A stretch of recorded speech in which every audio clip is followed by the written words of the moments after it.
লেবাননের রাজধানী বৈরুতের দক্ষিণ পশ্চিমের শহরতলিতে ইসরায়েলের হামলায় হিজবুল্লাহর চিফ অব স্টাফ আলী তাবতাবাই সহ ৫ জন নিহত হয়েছেন।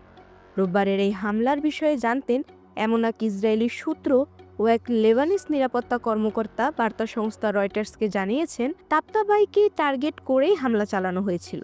লেবাননের স্বাস্থ্য মন্ত্রণালয় জানিয়েছে হামলায় অন্তত ৫ জন নিহত এবং ২৮ জন আহত হয়েছেন। হামলাটি ঘনবসতিপূর্ণ দাহিয়ে জেলার একটি বহুতল আবাসিক ভবন লক্ষ্য করে চালানো হয়েছে। হামলায় ওই এলাকার যানবাহন ও ভবনগুলো ব্যাপকভাবে ক্ষতিগ্রস্ত হয়েছে। আবারও হামলা হতে পারে এমন আশঙ্কায় স্থানীয়রাও নিচে নেমে আসেন। যুক্তরাষ্ট্রের মধ্যস্থতায় গত বছরের নভেম্বরে ইসরায়েল ও হিজবুল্লাহর মধ্যে অস্ত্রবিরতি চুক্তি হয়। চুক্তি কার্যকর হওয়ার পরও ইসরায়েল নিরবচ্ছিন্ন আগ্রাসন চালিয়ে যাচ্ছে। ভবন, মানুষ ও বেসরকারি নাগরিকদের টার্গেট করে হামলা চালাচ্ছে তারা। আপনারা জানেন এটি আসলেই বেসামরিক এলাকা।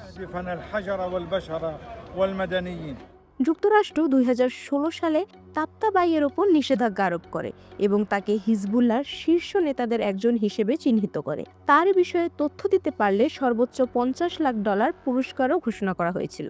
তবে এই হামলার ব্যাপারে ইসরায়েল আগে থেকে যুক্তরাষ্ট্রকে অবহিত করেনি বলে জানিয়েছেন এক জ্যেষ্ঠ আমেরিকান কর্মকর্তা।